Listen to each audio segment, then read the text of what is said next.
Well, yes, welcome to Madikwe, yeah, the northwest of South Africa. And as you can see, well, what a way to start here, of course, with us on the Madikwe Game Reserve for the beautiful zebra. But wow, look at her belly.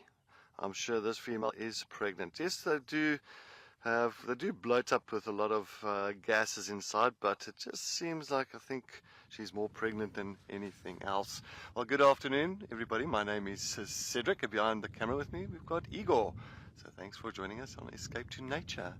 And what a way to start this, well, it's actually this afternoon. It's already still morning, eh? Still morning time. This is definitely pregnancy. We have been witnessing quite a few mares around over the last few days where they've been quite big, and you can see they're quite pregnant as well. So I'm sure very soon they will be dropping their little foals. And as they're coming to the end of summertime, so there's still a lot of grass around, so it's still perfect time for them to drop their foals now. So at least the mares or the mothers can still eat and graze around here and get enough from the grass to actually produce some milk for those little foals. But also the oxpecker busy pecking away on the inside of the leg. Of course, trying to pick away maybe some fleas. Many times, see, going to the dark areas, so many times you'll take a look at parasites always moving to darker areas. So maybe it's attracted something there. A beautiful red-billed oxpecker. I think Andrew said this morning he was very delighted to find a red-billed oxpecker down there at Amakhala in the Eastern Cape, because they don't really, they are around there now, but not as many as up here in the northwest and of course in the Greater Kruger National Park. So it's nice that you get to see the little red-billed oxpeckers heading down south. Definitely a good sign. These dams are absolutely so active during the daytime. So yes, it looks like there's the lonely bull there, and there's another lonely male that's coming as well to join the other one a little bit further on. It's a beautiful dam, this Chukudu Dam. Absolutely stunning. And definitely it is delivering here this morning. As you can see, he's very excited getting to the water. Little temporal glands is leaking slightly just behind his eyes. Maybe sometimes it's due to excitement, maybe a little bit of aggression, some emotional status of that elephant that will actually force those temporal glands to leak. An entire family coming down to a drink. Look at this.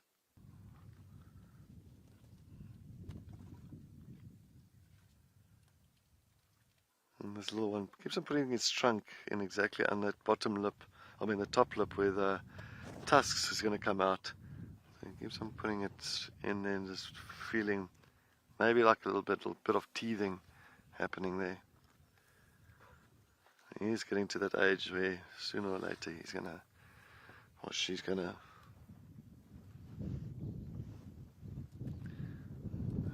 have little tusks coming out there.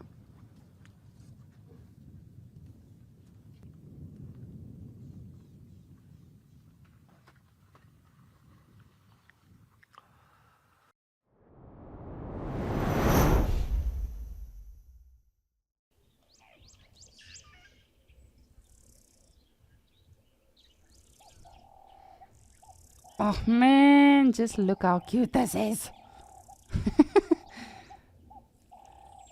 Looks like he's getting ready for a boxing match. Well, that's something we don't see every day. I don't know about all of you.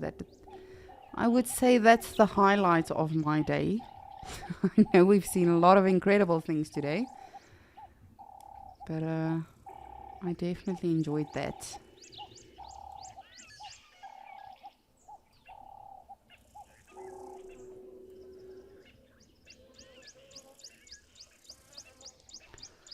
Squirrel, what are you doing?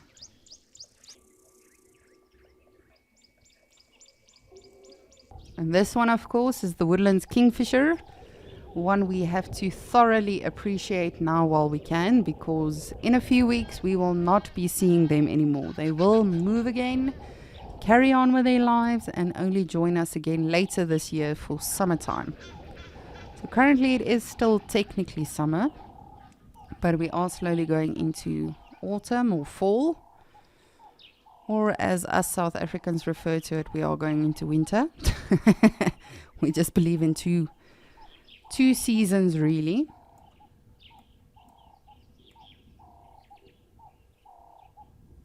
But it's not too often. I mean, we see them, but it's not too often that we actually get to see them out in the open. Not that this is really out in the open, but believe me, this is a massive thing for me, because I always struggle finding them on the dam cam for some reason. I can find the tiniest flower on the dam cam, and then I struggle with finding a simple bird that you would think is so easy to spot. But I know a lot of people are confused when it comes to kingfishers. Not all of them are fish eaters. They do not all like sushi. Some of them prefer insects, like this one in particular. Yes, you will see them dipping in the water every now and again. That is actually bathing or cooling off. One of my best photographs I've gotten to take as a guide was of a kingfisher that went for a splash, and somehow I was fortunate just to get it in that moment. And you could see the actual splashing, the colorations of the bird. It was just phenomenal. But this one in particular, Woodlands kingfisher, they are insectivores. Some of your fish eaters are the pied kingfisher, malachite, giant kingfisher. Ooh, just look at that colors.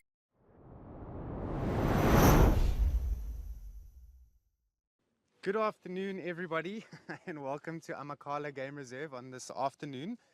We've had some real rains here this afternoon and a bit of the morning, so we have been washed out. But now we've seen that there is a gap. We've decided to take the gap, but I see the wind has picked up quite a bit, so I hope it doesn't blow things apart here. So the poor old zebras, they're going to need to brave the wind, brave the elements, and usually they are still out in the open when it is raining. Did a bit of research, and it's actually incredible that they have been known to live up to 20 years in the wild. I was thinking more along, 14, 15 years around there, but actually they live longer, so up to 20 years.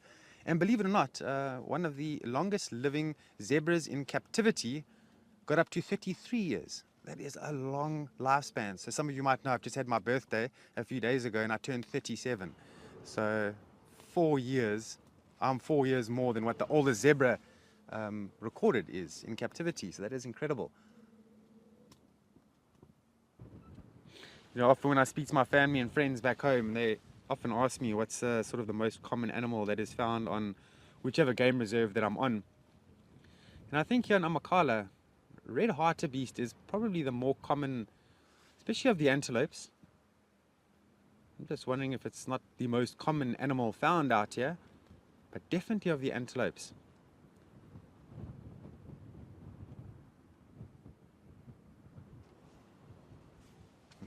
All right, so yeah, we've had a few challenges today. I'm glad we managed to get out in the last section of the Escape to Nature experience. I hope you all had a good time with us, and we look forward to seeing you this afternoon. Cheerio.